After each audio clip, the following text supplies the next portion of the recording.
Hello बच्चों, सभी को नमस्कार, good morning, good afternoon, good evening. जब भी आप मेरे ये लेक्चर देख रहे हैं तो मैं ऋषि मिश्रा आपके साथ लेके आया हूँ मोल कॉन्सेप्ट यानी कि some basic concepts of chemistry का लेक्चर नंबर 7, जहाँ हम पढ़ने वाले हैं इक्विवेलेंट वेट और ग्राम इक्विवेलेंट के बारे में। तो ये टॉपिक बहुत ही इंपॉर्टेंट हो जाता है आपका नॉर्मेलिटी समझने के लिए। सर हमें क्यों पढ़ना है इक्विवेलेंट वेट और ग्राम इक्विवेलेंट? एक तो नॉर्मेलिटी समझने के लिए आपको ग्राम इक्विवेलेंट समझना पड़ेगा, और दूसरी चीज़ जब भी आप जो आपकी रिएक्शंस होती हैं, जो आप रिएक्शंस कराओगे कि इतने मोल हमने रिएक्टेंट के लिए, इतने मोल प्रोडक्ट के बने, तो ये सब बातें जब आप करोगे तो आपको समझ में आया कि एक मोल प्रोडक्ट लेने से एक मोल रिएक्टेंट लेने से 2 मोल प्रोडक्ट बन सकते हैं। तो हमें कैसे पता चलेगा कि कितने मोल रिएक्टेंट? ऐसे समझ नहीं आ रहा सर, नहीं आ रहा ना समझ में। तो जिसको भी समझ में नहीं आ रहा है ग्राम इक्विवेलेंट क्या होता है, इक्विवेलेंट मास क्या होता है, वो बने रहिए लेक्चर में मेरे साथ, और हम साथ मिलकर क्या पढ़ेंगे बेटा, ग्राम इक्विवेलेंट मास का सारा कंसेप्ट एकदम आज समझ डालेंगे, फोड़ डालेंगे। तो चलिए शुरू करते हैं बिना किसी देरी के। एक पेज लेते हैं अपन नया और उसमें समझेंगे, है ना। चलिए ओके, तो चलिए देखते हैं भाई क्या होता है ग्राम इक्विवेलेंट वन। मान लो आपके पास N2 + H2 gives 2NH3, nitrogen plus hydrogen gives ammonia. ये बहुत ही एकदम रटी हुई रिएक्शन है कि sir nitrogen plus hydrogen ammonia देता है, ठीक है। तो nitrogen plus hydrogen gives ammonia. अब ये रिएक्शन पहले तो बैलेंस नहीं है, 3 हाइड्रोजन है, यहाँ 2 हाइड्रोजन है। सर क्या करेंगे, यहाँ आप 2 लगा दो। अब जिसको रिएक्शन का बैलेंसिंग नहीं आता है तो बैलेंसिंग बताओ, बैलेंसिंग का लेक्चर डाल रहे हैं क्या? सारे लोग बोलेंगे सर बैलेंसिंग नहीं आती है, जिसको नहीं आती है तो लेक्चर आपके लिए डाल दिया जाएगा। तो ठीक है, तो ये 3 हो जाएगा, 3H, हाँ अब बैलेंस है। तो एक बात इसमें क्या दिख रही मुझे कि सर 1 मोल नाइट्रोजन लूँगा मैं, 3 मोल हाइड्रोजन लूँगा, तब जाके 2 मोल ऑफ NH3 मिलेंगे। 1 मोल नाइट्रोजन लूँगा, 3 मोल हाइड्रोजन लूँगा, तब जाके अपने को 2 मोल ऑफ अमोनिया के मिलेंगे। तो इसका मतलब ये है कि आप मोल से तो किसी रिएक्शन को बता ही नहीं सकते। मान लो बिना, जिसको बैलेंसिंग नहीं आती जिस बच्चे को, वो कैसे बताएगा कि कितने मोल ऑफ नाइट्रोजन लेने पड़ेंगे, कितने मोल ऑफ हाइड्रोजन लेने पड़ेंगे, उससे कितना मोल ऑफ अमोनिया मिलेगा। अगर ये बातें क्लियर नहीं हैं तो हमें पढ़ना पड़ेगा ग्राम इक्विवेलेंट। ग्राम इक्विवेलेंट क्या होता है? ग्राम इक्विवेलेंट का मतलब है 1 ग्राम इक्विवेलेंट नाइट्रोजन का जब आप डालोगे 1 ग्राम इक्विवेलेंट हाइड्रोजन के साथ, तो आपको 1 ग्राम इक्विवेलेंट ऑफ अमोनिया मिलेगा। सर समझ में नहीं आया, देखो 1 gram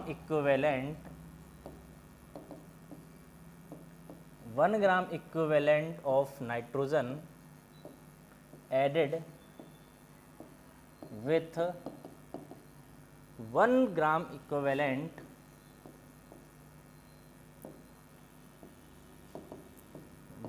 equivalent of hydrogen to give, क्या देना के लिए, टू गिव, बोलो बेटा, टू गिव 1 ग्राम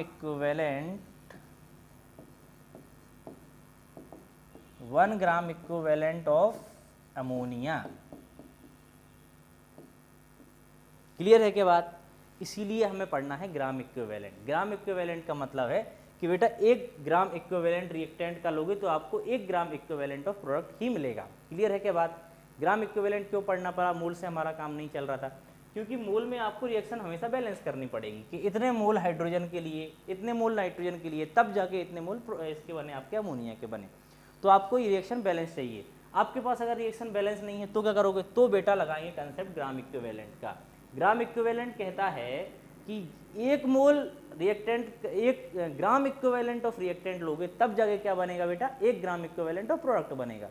हमें कोई मतलब नहीं है कितना ग्राम लिया रिएक्टेंट का, कितना मोल लिया रिएक्टेंट का, सीधी बात, नो बकवास। क्या sir? 1 gram equivalent of reactant, 1 gram equivalent of product बन गया, सीधी बात। 1 gram equivalent of nitrogen low, 1 gram equivalent of hydrogen low, 1 gram equivalent of ammonia पाओ। क्लियर है क्या बात? इसीलिए पढ़ना पड़ेगा हमें ग्राम इक्विवेलेंट का कंसेप्ट। ग्राम इक्विवेलेंट का कंसेप्ट अगर आपको ये समझ में आया क्यों पढ़ना है तो पढ़ने में मज़ा आएगा। अगर अभी भी समझ में नहीं आया क्यों पढ़ना है तो फिर से ये देखो लेक्चर इतना, अभी आप रिपीट करो कि 1 gram equivalent of nitrogen 1 gram equivalent of hydrogen के साथ जोड़ेगा तो 1 ग्राम इक्विवेलेंट ऑफ अमोनिया देगा। ये बात क्लियर है क्या? सभी जो अपने बच्चे हैं सभी को ये बात क्लियर होनी चाहिए। लेकिन अगर मोल में यही चीज़ देखें तो 1 मोल नाइट्रोजन जब 3 मोल हाइड्रोजन के साथ जुड़ता है तो क्या देता है बेटा, 2 मोल ऑफ अमोनिया देता है। क्लियर है क्या बात? मोल की बात करेंगे तो बेटा गिनती हमें बैलेंस करनी पड़ेगी, ये रिएक्शन बैलेंस करनी पड़ेगी, तब जाके आप बता पाओगे कि इतने मोल ऑफ रिएक्टेंट गिव्स इतने मोल ऑफ प्रोडक्ट। वहीं अगर आप बात करते हो ग्राम इक्विवेलेंट की तो कोई ज़रूरत नहीं है, सीधे बोलो 1 ग्राम रिएक्टेंट सर 1 ग्राम प्रोडक्ट दे देगा। मैं पूछूं सर बेटा कितने ग्राम इक्विवेलेंट नाइट्रोजन के लूँ कि 1 ग्राम इक्विवेलेंट मुझे अमोनिया मिल जाए, सर 1 ले लो, बात खत्म। जितने मोल ऑफ प्रोडक्ट चाहिए उतने, जितने ग्राम इक्विवेलेंट प्रोडक्ट के चाहिए उतने ग्राम इक्विवेलेंट आपके रिएक्टेंट के लो, आगे बढ़ो, कोई दिक्कत तो नहीं इसमें। यहाँ तक सब क्लियर है क्या सभी बच्चों को? सर मुझे क्लियर हो रहा है, क्लियर हो रहा है ना? चलिए, मुझे आवाज़ें आ रही हैं बच्चों की। चलिए, अगर ये बात क्लियर है तो आगे बढ़ जाते हैं। ओके, वही चीज़ बताया यहाँ पे जो अपन ने भी डिस्कस की कि 1 मोल ऑफ N2 उसके लिए साथ चाहिए हमें 3 mole of hydrogen to give 2 mole of NH3। ये बात आती है, ये बात है मोल की। 1 मोल नाइट्रोजन 3 मोल हाइड्रोजन 2 मोल अमोनिया के लिए हमें ज़रूरत है। यहीं ग्राम इक्विवेलेंट की बात करें तो 1 ग्राम इक्विवेलेंट नाइट्रोजन का लिया, 1 ग्राम इक्विवेलेंट हाइड्रोजन का लिया, जिससे क्या मिला, 1 ग्राम इक्विवेलेंट ऑफ अमोनिया मिल गया। क्लियर है क्या बात? ग्राम इक्विवेलेंट का कंसेप्ट क्लियर है कि क्यों चाहिए ग्राम इक्विवेलेंट, क्या है वो तो आपको समझ में आ ही जाएगा। क्या है ये तो लेक्चर में समझ ही जाओगे, क्यों निकालना है gram equivalent, that is more important. अब समझ में आया क्या? चलिए, सेम केस यहाँ पे है, H2SO4 और NaOH को जोड़ा हमने Na2SO4 बनाने के लिए। तो जब आप मोल की बात करोगे तो 1 मोल H2SO4 2 मोल NaOH, जिससे मिलेगा 1 मोल ऑफ Na2SO4। ये रिएक्शन बैलेंस करने के बाद समझ में आएगा। लेकिन वहीं ग्राम इक्विवेलेंट की बात आप करोगे तो 1 gram equivalent of H2SO4 react with 1 gram equivalent of NaOH to give 1 gram equivalent of Na2SO4। Sir ये तो बहुत सरल हो गया ना, रिएक्शन को बैलेंस करने की चिंता हमें नहीं करना। रिएक्शन बैलेंस दिया हुआ है सीधे, सर ये रिएक्शन दी हुई है, सीधी बात, 1 ग्राम इक्विवेलेंट ऑफ H2SO4 से क्या बनेगा बेटा, 1 gram equivalent of Na2SO4। Clear है क्या बात? सर ग्राम इक्विवेलेंट ये तो समझ में आ गया कि किसी भी रिएक्टेंट और प्रोडक्ट की जो रिएक्शन है उसको सिंपल कर देता है। क्या बोल देता है सर, 1 ग्राम से 1 ग्राम इक्विवेलेंट, 2 ग्राम इक्विवेलेंट से 2 ग्राम इक्विवेलेंट, बात खत्म, कोई झंझट ही नहीं है। अगर ये बात क्लियर है तो हम बढ़ेंगे कि ग्राम इक्विवेलेंट निकालते कैसे हैं। ग्राम इक्विवेलेंट निकालने के लिए आपको एक टर्म समझना पड़ेगा जिसको बोलते हैं इक्विवेलेंट वेट। क्या बोलते हैं? Equivalent weight. Sir equivalent weight क्यों जानना है? सर उसका फॉर्मूला जब आप ग्राम इक्विवेलेंट निकालने जाओगे तो आपको लगेगा इक्विवेलेंट वेट का फॉर्मूला। अब इक्विवेलेंट वेट क्या होता है? सर हमने मोलिकुलर वेट पढ़ लिया, मोलर वेट पढ़ लिया, ये सारे वेट पढ़ लिए, लेकिन इक्विवेलेंट वेट तो हमें मिला ही नहीं। और नहीं मिला तो आगे बढ़ जाओ, अभी मिलेगा। इक्विवेलेंट मास या इक्विवेलेंट बेस, केमिस्ट्री में मास और वेट सेम ही होता है। इक्विवेलेंट मास क्या होता है बेटा? मोलिकुलर मास अपॉन एक्स, सीधी बात। इक्विवेलेंट वेट क्या होता है? बोलो, आवाज़ नहीं आ रही, बोलो मेरे साथ, बोलो। Equivalent weight is equals to molecular weight upon, बोलो मोलिकुलर वेट अपॉन, हाँ आवाज़ आ रही है, molecular weight upon X. X is the valency factor, यही सारी कहानी घूम रही है। X is the valency factor. Sir valency factor क्या होता है? Equivalent weight is equals to molecular mass upon X, X is the valency factor. Valency factor पे ही सारी कहानी दौड़ेगी, इक्विवेलेंट वेट और ग्राम इक्विवेलेंट की। अगर आपको ये वैलेंसी फैक्टर क्लियर हो जाता है तो आज का मेरा ये लेक्चर एकदम सफल हो जाएगा, है ना। तो वैलेंसी फैक्टर सबको समझना है कैसे होता है, सबके लिए अलग अलग होता है। एसिड के लिए अलग होगा, बेस के लिए अलग होगा। अब सर हमें कैसे याद रहेगा? न्यूट्रल के लिए अलग होगा, सॉल्ट के लिए अलग होगा, कैटाइन के लिए, एनाइन के लिए, सबके लिए अलग अलग है। सर अलग अलग से समझ कैसे आएगा? बोलो समझ कैसे आएगा सर, बता दो जल्दी। चलिए, for acids basicity is it's valency factor. अगर एसिड की बात करें तो एसिड में बेसिसिटी उसका वैलेंसी फैक्टर होता है। सर हमें तो यही नहीं पता बेसिसिटी क्या होता है, तो बेटा सुन लो, बेसिसिटी, बेसिसिटी क्या होता है? Basicity the number of H plus any acid can donate।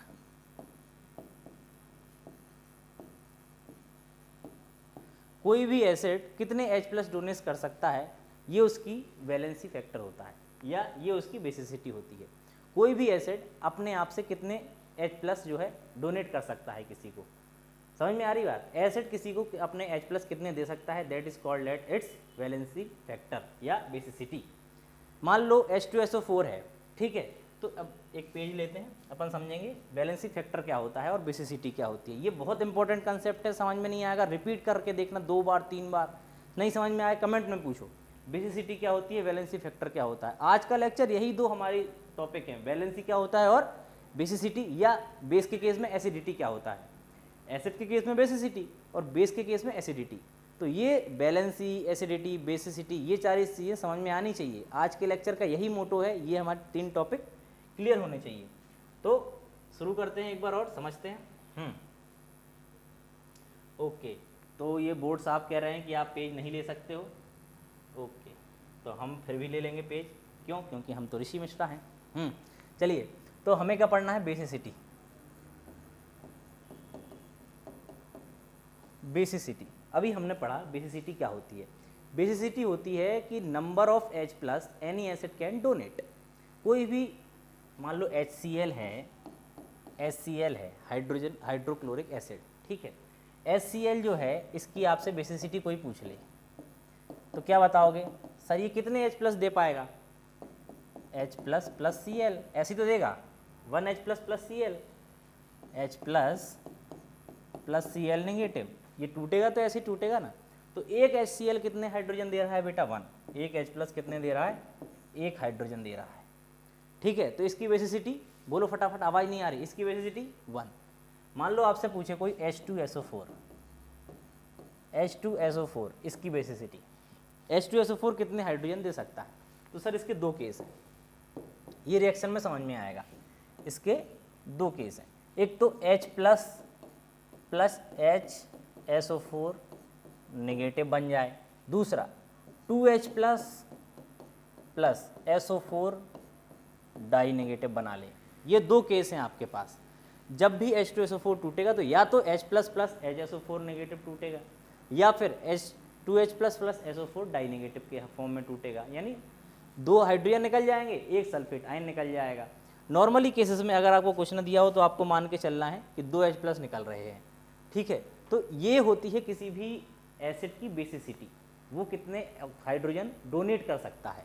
यहाँ पे 1 थी, यहाँ पे 1 भी हो सकती है, 2। नॉर्मली आपको 2 मान के चलनी है कि 2 हाइड्रोजन H2SO4 डोनेट करेगा, ठीक है।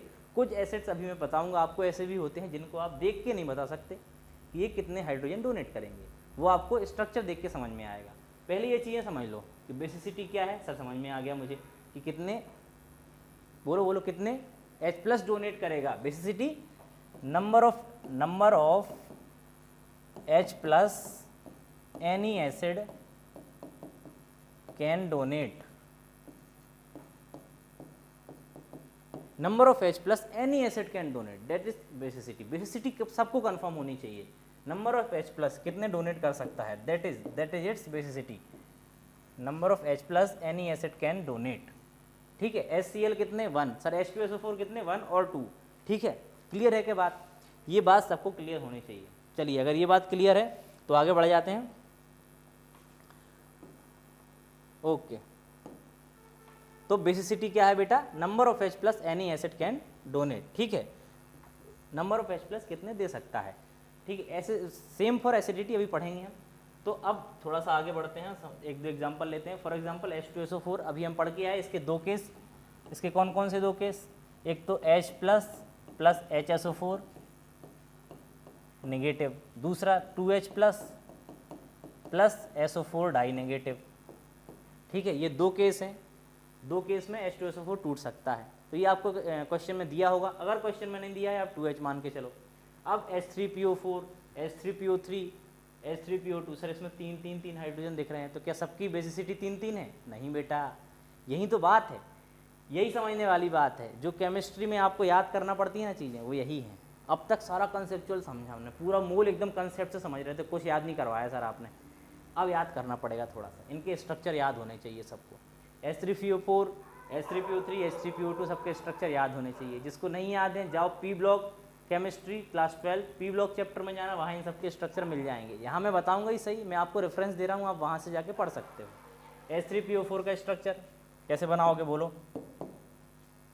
P double bond O, sir एक ऑक्सीजन हो गया, 3 ऑक्सीजन बचे खाली और 3 हाइड्रोजन, तो लगा दो OH OH OH। Sir phosphorus की वैलेंसी कितनी होती है 5, फॉस्फोरस की वैलेंसी होती है 5, पाँचों फुलफिल है क्या, देख लो सारे पाँचों फुलफिल है क्या। अब ये कितने डोनेट कर सकता है, तो कोई भी एसिड इलेक्ट्रोनेगेटिव एटम के साथ जुड़े हुए हाइड्रोजन ही डोनेट कर सकता है। समझ में आ रही बात, कोई भी एसिड वही हाइड्रोजन डोनेट कर सकता है जो इलेक्ट्रोनेगेटिव एटम के साथ जुड़ा हो। For example chlorine, fluorine, oxygen, nitrogen, ऐसे एलिमेंट के साथ अगर कोई भी एसिड जुड़ा है, एसिड का हाइड्रोजन जुड़ा है, तो वो डोनेट कर सकता है। फॉर एग्जांपल यहाँ ये ऑक्सीजन के साथ जुड़ा है, तो ये 3 के 3 हाइड्रोजन डोनेट किए जा सकते हैं, ऑक्सीजन नेगेटिव बन जाएगा। तो यहाँ पे क्या हो जाएगी बेसिसिटी, H3PO4 की बेसिसिटी बोलो बेटा, बोलो H3PO4 की, ये टूट जाएगा तो 3। यही H3PO3 की देखेंगे हम, H3PO3 का स्ट्रक्चर बनाते हैं बेटा,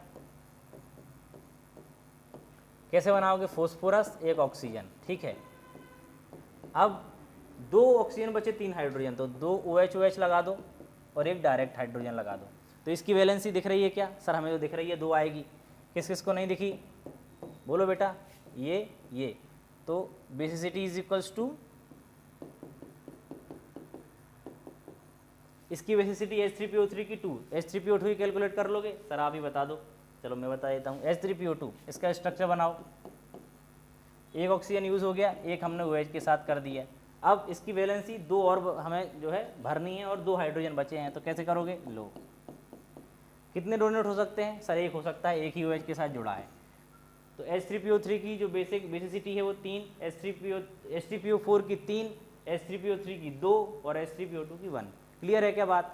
तो कुछ ऐसे एसिड्स मिलेंगे जो इनऑर्गेनिक के एसिड्स हैं, उनको आपको देख के ही बताना पड़ेगा ये कितने हाइड्रोजन डोनेट कर सकते हैं। बाकी मैंने आपको बता दिया बेसिसिटी कैसे कैलकुलेट करते हैं, बेसिसिटी मतलब कितने हाइड्रोजन दे सकता है। क्लियर है क्या बात।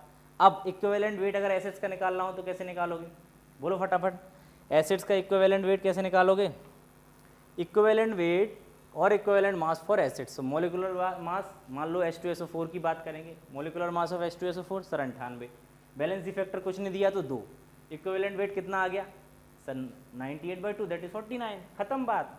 क्लियर है क्या बात, इक्विवेलेंट वेट क्लियर। चलिए आगे बढ़ जाते हैं।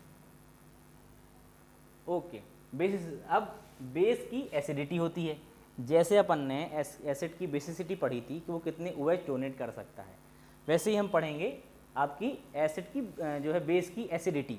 बेस की एसिडिटी का मतलब होता है ये कितने OH डोनेट कर सकता है। एसिड क्या डोनेट कर रहा था H+, OH कितने डोनेट कर सकता है कोई भी base, that is called is acidity. कोई भी बेस कितने OH डोनेट कर सकता है, ये उसकी क्या होती है एसिडिटी। फॉर एग्जाम्पल CaOH का होल ट्वाइस, तो ये 2 OH डोनेट कर सकता है, AlOH का होल थ्राइस ये 3 कर सकता है, NaOH ये 1 कर सकता है। सर आपको कैसे दिख रहे हैं, देखो Ca एक OH ये लगा है, एक OH ये लगा है, ठीक है। AlOH का होल थ्राइस Al, एक OH ये लगा है, एक OH ये लगा है, एक OH ये लगा है, NaOH NaOH। अब देखो ये कितने कितने हाइड्रोजन डोनेट कर सकते हैं, देखो सर ये 2 कर सकता है, ये 3 कर सकता है, ये 1 कर सकता है। तो AlOH का होल थ्राइस, इसकी एसिडिटी कितनी, एसिडिटी ऑफ AlOH का होल थ्राइस कितनी हो गई 3, CaOH का होल ट्वाइस की एसिडिटी 2, NaOH की 1।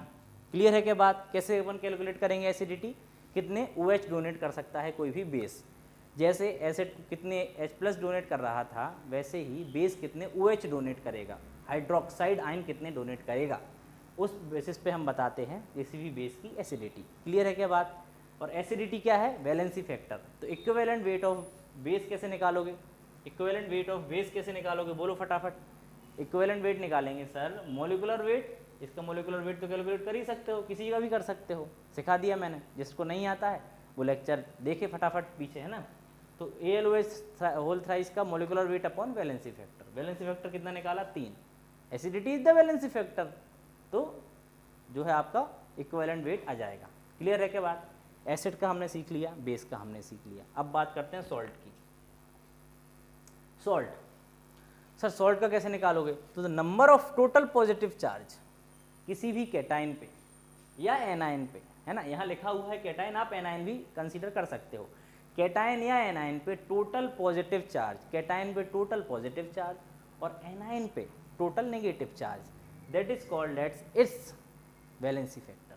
फॉर एग्जाम्पल NaCO3 देखो आप, NaCO3 नहीं होगा यहाँ पे Na2CO3, प्रिंटिंग मिस्टेक, ये Na2CO3 है बेटा, है ना, सोडियम कार्बोनेट। Na2CO3 में अगर आप देखोगे Na2CO3, ठीक है, अगर आप इसको तोड़ोगे, तोड़ना सबको आता है, एसिड और जो आपका सॉल्ट है उसमें से पॉजिटिव चार्ज और नेगेटिव चार्ज को निकालना आता है, जिसको नहीं आता है इनऑर्गेनिक केमिस्ट्री में आप ये सीखोगे, जिसको नहीं आता है अभी ध्यान से देख लो, इसके बाद अपन इनऑर्गेनिक में इसकी पूरी बात करेंगे।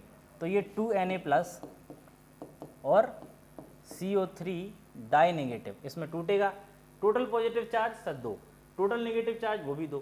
तो चाहे आप सॉल्ट में चाहे टोटल पॉजिटिव चार्ज देख लो, चाहे टोटल नेगेटिव चार्ज देख लो, दोनों ही केसेस में क्या होगा, चार्ज सेम रहेगा, इसीलिए इसकी वैलेंसी क्या होगी, टोटल चार्ज ऑन एनी आइन, total charge present on any आइन प्रेजेंट इन सॉल्ट, चाहे कैटाइन हो चाहे एनाइन हो।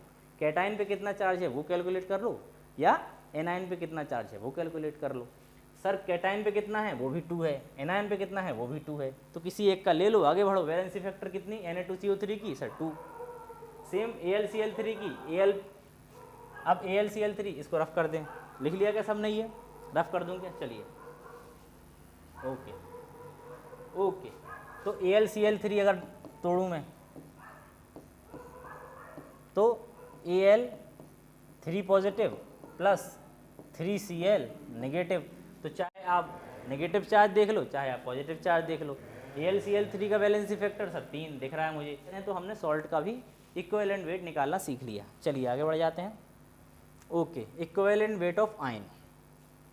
अब सॉल्ट था, सॉल्ट को तोड़ दिया तो आयन ही तो बना था, तो टोटल चार्ज ऑन आयन, जैसे सॉल्ट में देखा था, तो इक्विवेलेंट वेट ऑफ आयन कैसे निकालते हैं, molecular mass of ion upon charge on an ion, चाहे एनाइन हो चाहे कैटाइन हो, दोनों ही केस में molecular weight of ion upon charge of an ion, ठीक है, चार्ज किसी भी आयन का। क्लियर है क्या बात?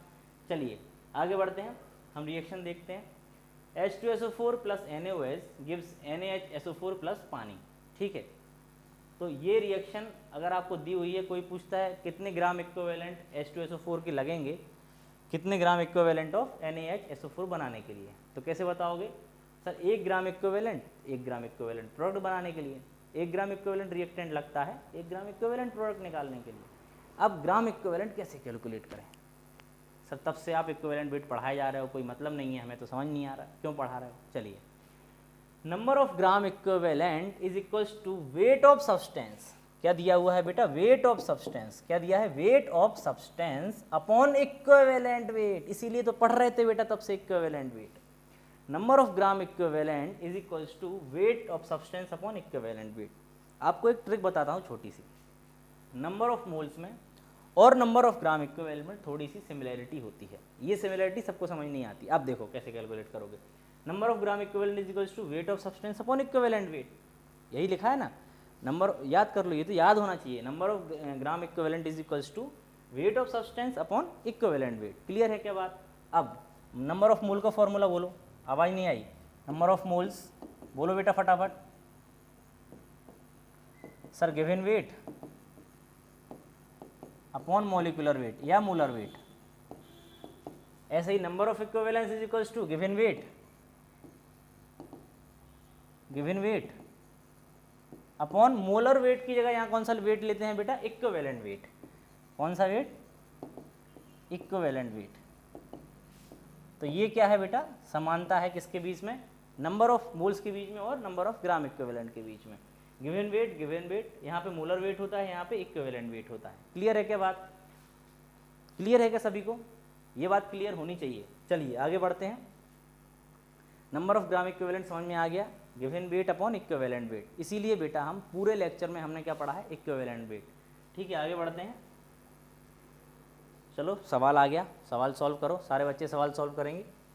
Find number of gram equivalent. Number of gram equivalent पूछ लिया है 4 ग्राम NaOH में। तो आपके पास अब करना क्या है सर, ग्राम इक्विवेलेंट का फॉर्मूला हमें तो याद नहीं है सर, नहीं है याद तो बताता हूँ मैं, है ना, नंबर ऑफ ग्राम इक्विवेलेंट,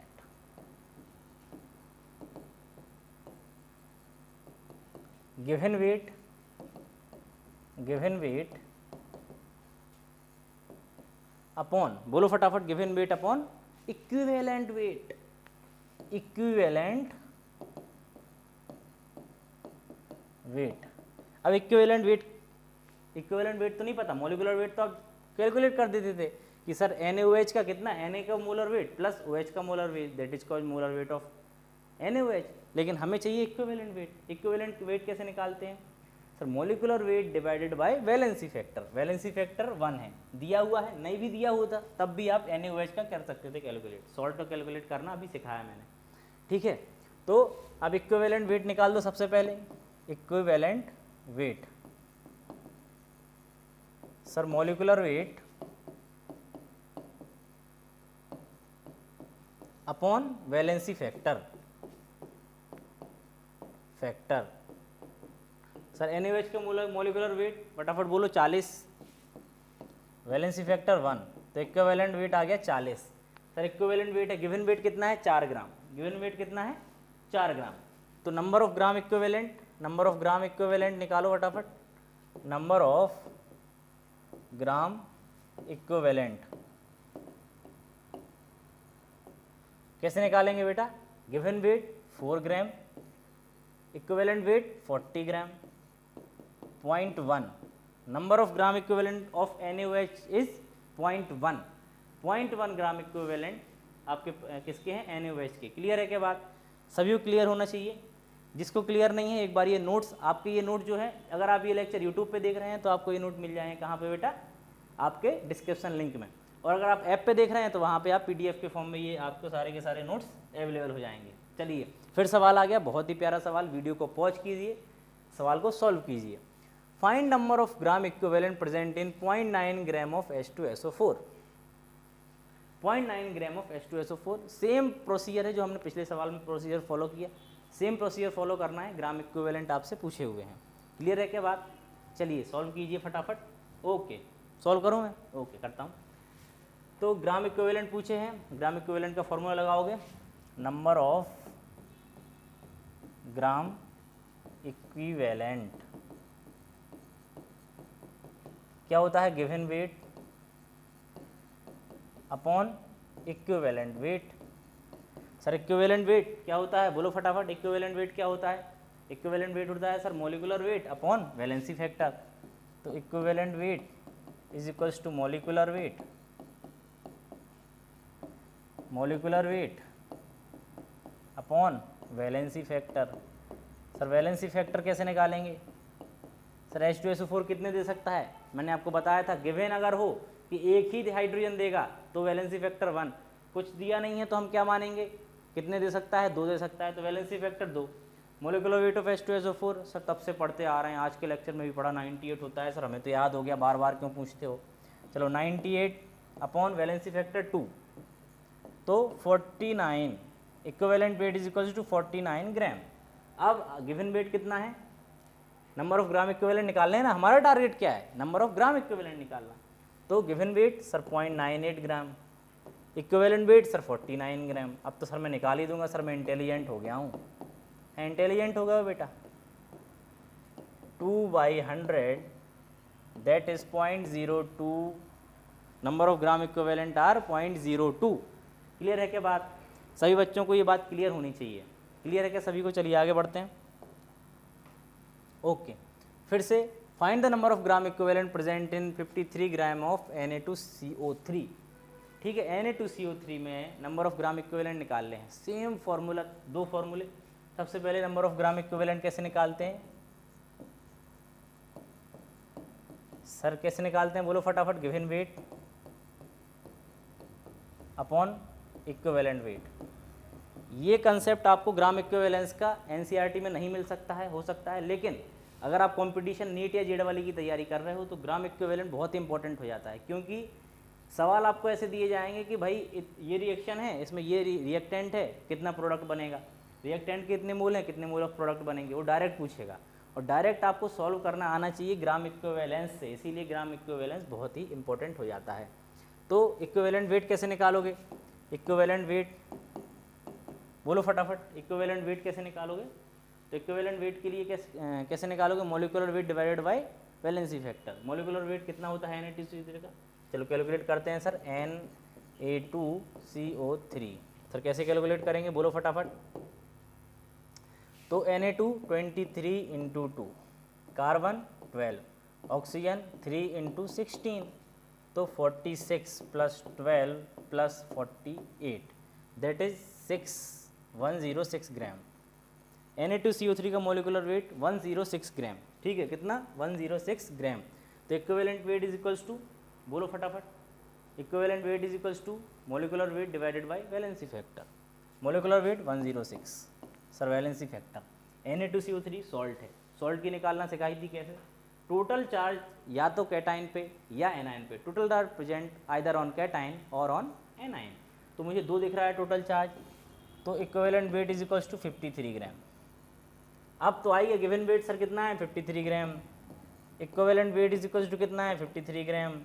तो sir number of gram equivalent 1, clear है क्या बात, number of gram equivalent is equals to 1। चलिए आगे बढ़ते हैं बिना किसी देरी के। Number of gram equivalent in 3 moles of H2SO4, आपको दिया हुआ है 3 मोल H2SO4, नंबर ऑफ मोल्स आपको दिए हुए हैं, क्लियर है क्या बात। आपको निकालना है ग्राम इक्विवेलेंट। सर निकाल पाओगे कि नहीं निकाल पाओगे? सर मुझे नहीं आ रहा समझ में, कैसे निकालेंगे, बोलो बेटा, निकाल पाओगे कि नहीं निकाल पाओगे, बोलो फटाफट। सर नहीं आ रहा समझ में, चलिए जिसको नहीं आ रहा वो यहाँ सुनो। नंबर ऑफ ग्राम इक्विवेलेंट निकालने का फॉर्मूला आपको पता है, given weight upon equivalent weight. Number of gram equivalent is equals to given weight upon equivalent weight। और equivalent weight is equals to, बोलो फटाफट, equivalent weight is equals to क्या होता है, बोलो बेटा बोलो, अब तो आवाज़ आनी चाहिए, बोलो, आवाज़ नहीं आई, बोलो।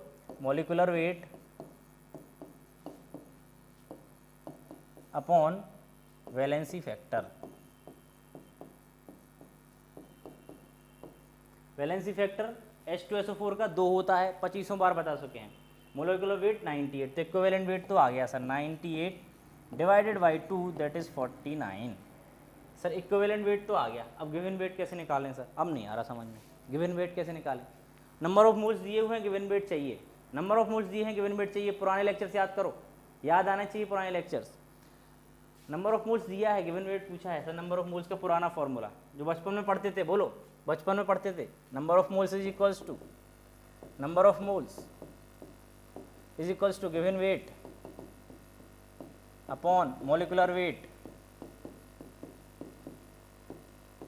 Given weight upon molecular weight. Sir given weight तो निकालना ही है, गिवन वेट तो हमें निकालना है सर, गिवन वेट तो निकालना ही है। तो number of moles n into molecular weight is equals to given weight. तो n क्या है 3, मॉलिक्यूलर वेट क्या है 98, आ गया गिवन वेट। अब तो निकाल सकते हो नंबर ऑफ ग्राम इक्विवेलेंट, बोलो बेटा बोलो फटाफट, आवाज़ नहीं आई। तो इसको मैं क्या करता हूँ, इसको मैं रफ कर दूँ क्या, सर मत करो समझ में नहीं आएगा। चलिए इसको मैं डब्बे में पैक कर देता हूँ, इसको मैं डब्बे में पैक कर दूंगा तो समझ में आ जाएगा, ठीक है। नंबर ऑफ ग्राम इक्विवेलेंट निकाल रहे हैं सर, गिवन वेट आ गया 3 into 98 upon, sir equivalent weight 49 आया था, तो काटा पीटी करो आगे बढ़ो, 49 into 2, number of gram equivalent 6। बोलो बेटा कोई डाउट इसमें। नंबर ऑफ ग्राम इक्विवेलेंस कैसे निकालना है, given weight upon equivalent wait. सबसे पहले इक्विवेलेंट वेट कैलकुलेट करो, कैसे करोगे, molecular weight upon valency factor. Sir molecular wait 98, valency factor H2SO4 का 2 दिया हुआ है, अगर 1 है तो 1, नहीं तो फिर अगर आपको कुछ नहीं दिया है तो आपको 2 मानना है। तो वैलेंसी फैक्टर आ गया 2, इक्विवेलेंट वेट आ गया आपके पास। अब आपको चाहिए गिवन मास, वो है नहीं आपके पास।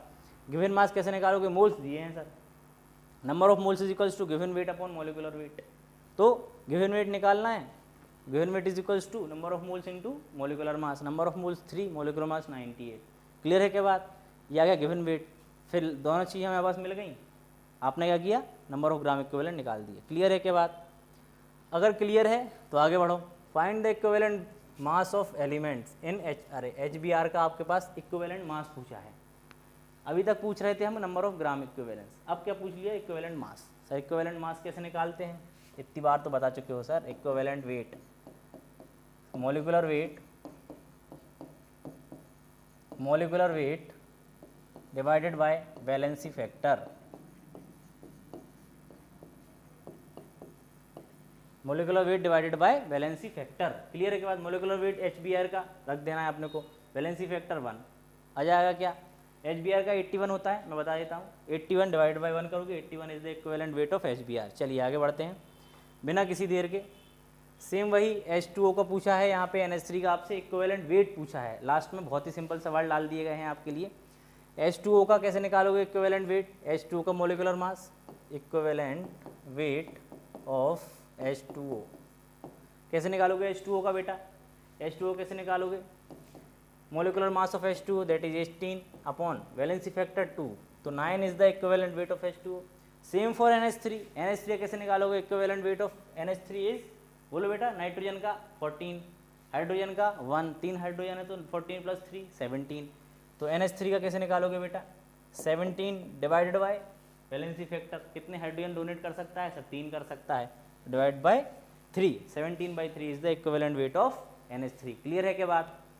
तो आज हमने दोनों टॉपिक पढ़े, कौन कौन से बेटा, इक्विवेलेंट वेट ऑफ और gram equivalent. Sir gram equivalent का हमें यूज़ समझ में आ गया, कैसे यूज़ करना है, रिएक्शंस में यूज़ करना है। अभी जब आपको limiting reagent, balancing of reaction, reactant दे के प्रोडक्ट बनाना, ये सब बातें जब आपको सिखाई जाएंगी, तब आपको क्लियर होगा कि बेटा इक्विवेलेंट वेट और ग्राम इक्विवेलेंट मास का, gram equivalent, number of gram equivalent का क्या इंपॉर्टेंस है। क्लियर है के बाद? तो आज का लेक्चर हम यहीं करते हैं समाप्त इन प्यारे प्यारे सवालों के साथ। तो बने रहिए AM कैरियर इंस्टीट्यूट में, तब तक के लिए ऑल द वेरी बेस्ट।